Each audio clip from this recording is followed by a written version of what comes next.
Hey guys, Mujake here. Finally back from my vacation, and I thought I'd treat you guys to something that I've been getting a couple of requests for. So, my thought was to go through all of the existing weapons and armor in the game right now in global, and just kind of discuss what are the best. Sometimes trust masteries, but sometimes not, and yeah, just discuss what's realistic to get, what you should aim for, so forth. So, let's get going here. The first weapon class is going to be daggers, and there's really not much here to even discuss. Yeah, so I mean, this is not going to be ideal equipment for pretty much anybody. So we'll move on to regular swords here. Alright, so swords. Again, not really anything ideal. I mean, I guess for rain, if you're using rain in your party, then something like superior blade. I actually don't know if this is available anymore. Or coral sword, which is easily available. Those kinds of things would be your best bet for rain. But really not anything that stands out here either. And then in this game, there's actually a different class of swords called Great Sword, and icon-wise, it's like the bigger, fatter sword. And these are definitely more powerful, but very limited in selection, as you can see. The Excalibur, which is down here, is the highest attack in the game. It's the trust mastery for Paladin Cecil, so not a lot of people are going to be able to get it, honestly. I mean, Cecil's hard to get anyway, but to get enough to farm a trust mastery is going to be really difficult. But I have seen a couple of friends with it, which is pretty nuts. But it is the best weapon in the game for a reason. It's hard to get, it's very exclusive, and has a light element attached to it as well, which is pretty handy. The golden blade is basically you have to pay for it with cash. There's no other way to get it. Great sword is used by a lot of top characters such as Warrior of Light,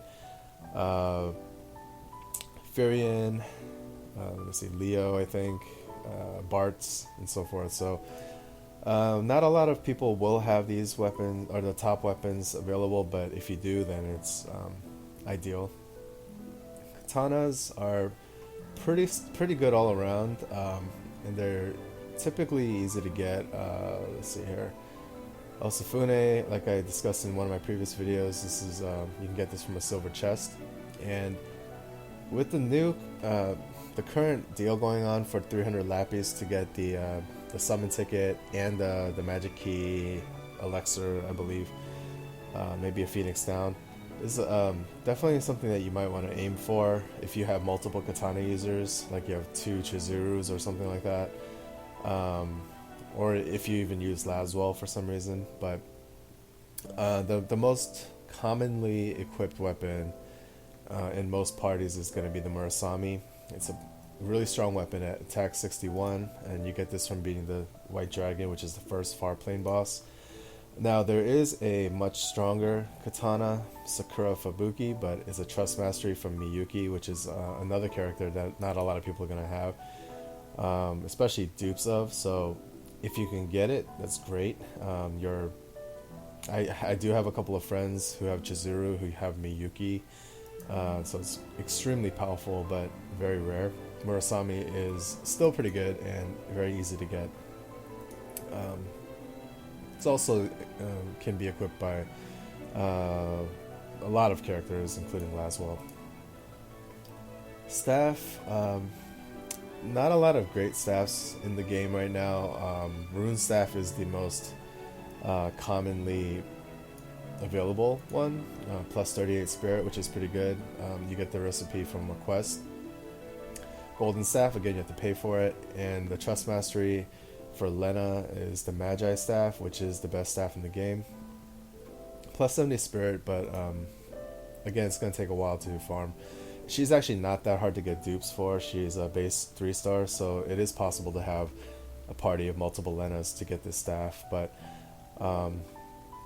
in my opinion, Spirit is probably not as sought after as attack or even magic.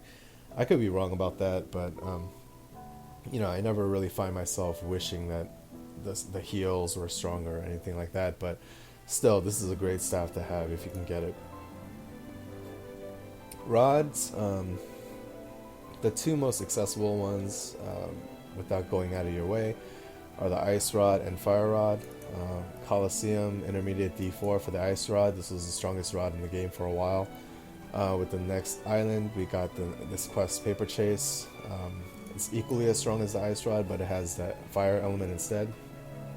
Both of these rods will do you just fine.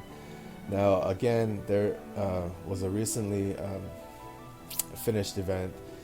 I don't even remember what it's called anymore. It was Demons something or other, but Demons Unleashed. Here we go. This is the best rod in the game right now. It's Magic 35, but as you can see, it's really not a huge difference from these easy to get rods. Plus 26, plus 35. I mean, you're gonna see a little bit of a bump, but it's not like a plus 60 or something like that you're really gonna see. So if you didn't get it, it's really not a big deal. Kind of a completionist thing. I have it on my Kefka, but I mean, I'm not like cheesing every time I use them. It's not like I see a big difference. But that is the strongest rod we have. Alright, bows. Most people will have the Great Bow because you can just literally buy it in a shop. Plus 36, and it has a bird killer effect. I guess all these bows do, huh? So this is a pretty good bow, 36. But we do also have a quest in the third island again, with a plus 42 bow and a plus magic 10. That's kind of weird, but yeah, this is the best bow we have right now. So my Artemios has this bow. Just a quick note about that quest. If you look up the map, you have to actually talk to somebody in the Felicitas town, some lady near the bottom first, and then you have to go back to the first town on Third Island, go to the side of the building with the bookcases, and then you'll see like a sparkle or whatever, but you have to go to both towns. I don't know if that's very clear from the wiki. One thing to note is that we are getting a much stronger bow soon from the next far plane boss, the trial boss. It's going to be, I think it's going to be called Killer Bow, and it's a plus 60 attack. So once that comes out, Artemios is going to be a lot better. I'm actually probably going to replace my Barts with Artemios because I'm not sure if it will necessarily be stronger than Barts, but Artemios does have better attack abilities. Bart's is pretty much just barrage and that's it. So we'll see how when it comes, and it has the bird killer effect on top of that. So I can't wait for the Killer Bow to come out. That's definitely going to be the best once it comes out. But right now we have a couple of decent options. Axes. A lot of people will have Giant's Axe or Ogre Killer. These are from Coliseum. And then Golden Axe is just a little bit better, but again, you have to pay a lot of money for that. Not necessarily worth it because people who can equip axes can typically equip other stuff like great swords and spears. I don't know, maybe that's your best option right now, but it's not a huge deal. Hammer is really not anything to point out here. There's not really going to be anybody that's ideal with a hammer. Spears. We do have a couple of good spears in the game right now. We have Trident plus 48, which is from an exploration chest. Very easy to get. Mithril Spear is okay, but Gungnir is the prize spear right now. It's a Trust Mastery for Kain, and it is actually kind of easy to get dupes of Kain as well, although the pool of characters is starting to dilute that somewhat. But if you get Gungnir, then a lot of top characters can use this. Again, your Warrior of Life, Firion, Bards, those kinds of characters can use this, so it's a very good weapon. Harp. Gilbert's Trust Mastery is a very good harp here, but honestly, I don't think there's any characters that are really great that use harps. Gilbert seems okay, but and if you have this harp, it's even better, but not typically something you want to like prioritize as far as Trust Mastery farming. Whips, not really anything to note here. You can kind of just see for yourself, but I don't think any top characters are going to be using whips. Throwing weapons. Okay, this is... So there's a lot of crap here. Plus 16, plus 21, plus 26, big deal. But actually, the plus 26 is probably going to be your best weapon for a while, possibly for Cloud of Darkness. This is really the only people that are going to care about throwing weapons really are Cloud of Darkness users. I guess, you know, Locke or a couple others, but they're not really top offensive characters. But yeah, Cloud of Darkness is a very, very powerful character. Unfortunately, she has a terrible weapon selection. She can only use throwing weapons and I believe maces. So Moonring Blade is one of her best weapons, although I think there is a stronger mace out there for her at plus 30. We'll see that in a little bit, but if you're able to get the Trust Mastery for Locke, 107 is really crazy. That's going to make your Cloud of Darkness super strong. I actually haven't seen it on any of my friends yet, but she's already stronger with a plus 30 weapon than my Barts with like the, you know, Murasame plus 61. She's already stronger, noticeably stronger with a plus 30 weapon. I can't imagine how much stronger she'd be with a plus 107. So if you're able to get this, by all means, go for it. It's a very important Trust Mastery if you have Cloud of Darkness. Guns, really nothing to note here. I mean, if you're using like a Medius or something, you'll care about that, but really, as you can see, 2026, there's not going to be anything that makes these gun users strong at all right now. Maces, Mithril Mace is probably the best weapon for Cloud of Darkness, other than the Trust Mastery Rising Sun, plus 30.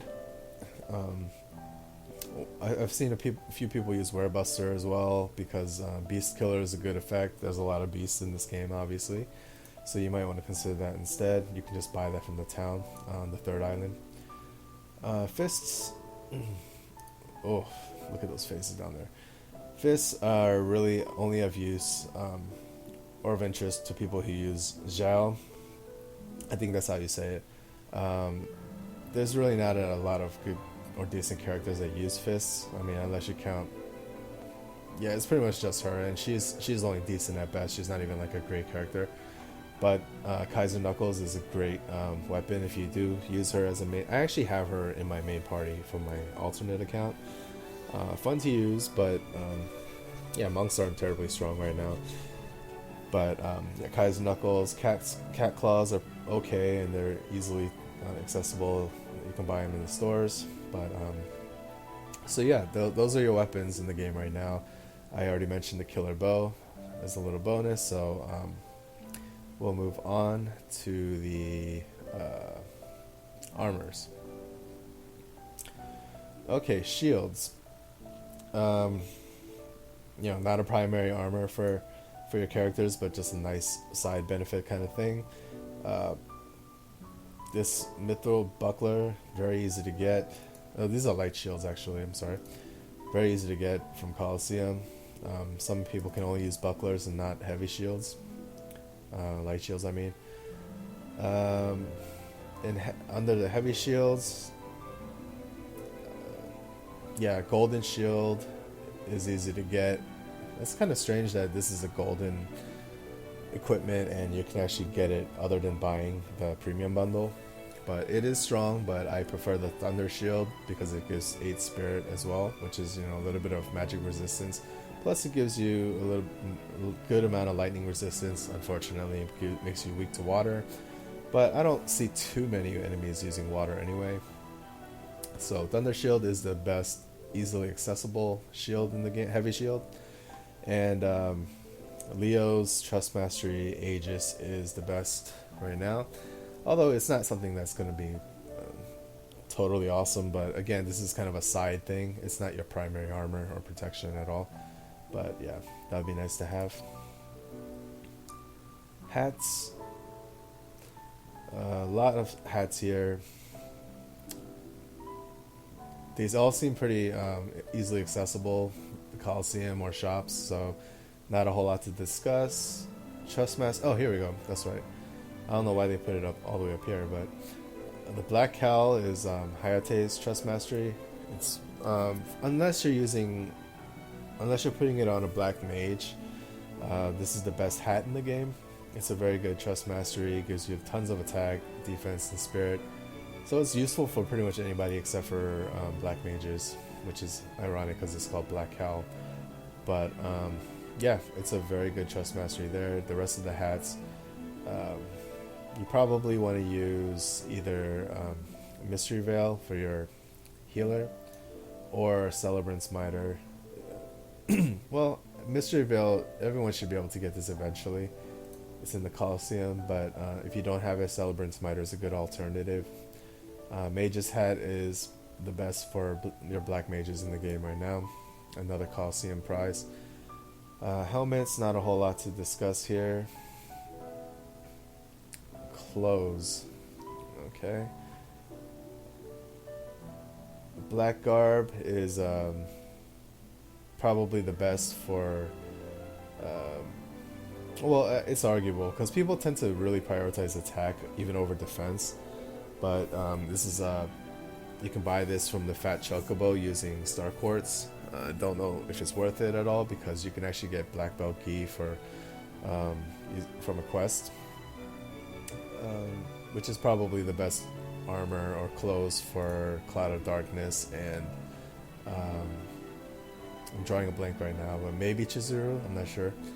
Ninja Gear is kind of like the cheaper alternative to that, easier to get. Let's see here. Minerva Bustier is a trust mastery for Celis, and this is really good for your paladin or healer type of characters. Like for instance, Celis is kind of a tanky mage. She has like Blizzaga, also has Cura, so the spirit is going to help with that. Female only, so I don't really know who would use that exactly, but definitely seems like a good prize if you're using people like Celis. Robes. This is going to be I think this is kind of your primary armor for mages. So Sage's Robe is a Coliseum prize. You get 2 of them. No, you get a recipe, I'm sorry, for that, so you'll be able to make some. I know it's not easy to make, but it is a good robe, especially for people who use magic and healing, like Tella, Terra, and so forth. It's a very good robe. White Robe is, probably good for your Lena, Fina, Roselia. Black Robe is good for your, pure mages like Kefka and Exteth. Actually, I don't know if Exteth can wear it, but yeah, so my Kefka is wearing that. Again, a Coliseum prize. Light Armor, Brigandine is a good Coliseum prize. Very strong armor for a while. It was actually the strongest armor for a while, I think, until we got Force Plate. But doesn't do anything special. Golden Vest, again, is a premium bundle purchase. It's not worth it for the 1 extra defense, but if you're getting that bundle, then you're not doing it just with the Golden Vest anyway. Heavy Armor. Okay, so the most easily accessible is Paladin Armor and Mithril Armor. I would definitely prefer the Paladin Armor over that. Again, for the Spirit. Golden Armor, again, premium bundle. Force Armor is probably the best accessible armor in the game. It's from the Demon Chimera, which is the 2nd trial boss. So, yeah, and it gives you resistance as well. So, probably, arguably the best armor, heavy armor in the game. Because Maximilian here, which is a trust mastery for Van, it only gives you defense, it appears. Let me just double check that. Yeah, I don't see any additional effects, but I don't know, I kind of would rather have Force Armor for the resistance and the spirit. But, so yeah, that's your armors, and I've pretty much gone through all the equipment. I'm not really aware of anything that's coming soon to global in the armor department like I did with the Killer Bow, but hopefully this was kind of interesting to just kind of run through together. I mean, obviously I was winging this as well. I didn't know a ton about everything, but so just off the top of my head, the trust masters that are really good are Sakura Fubuki, the Katana, which is plus 98 for if you have a Chizuru. That's definitely something you want to aim for if you happen to have Miyuki as well. Gungner is a plus 90 spear that's good for a lot of your top warrior type of characters. It's plus 90, and a lot of people do have cane already. A lot of people in this game can actually use spears, which is different from other Final Fantasies I've played. Excalibur is the strongest weapon overall. It's a great sword, but it's a trust mastery for Paladin Cecil. It's plus 120, very difficult to get. Rowing weapon, Rising Sun, I believe, 107 is Locke's trust mastery. There's another one that's very important to get if you have a Cloud of Darkness, because that's by far her best weapon. Like literally night and day, plus 30 versus plus 107. It's a huge jump for her. Other stuff, there's like Rod of Gravity, Lena's Staff of Magi or something like that. So just take a look at the wiki if you want to go through it again and see how to get these weapons and armors, see what you need to go for. I've already mentioned the ones that I would go for, but make your own decisions as always. Hope this was interesting, and I'll see you guys later.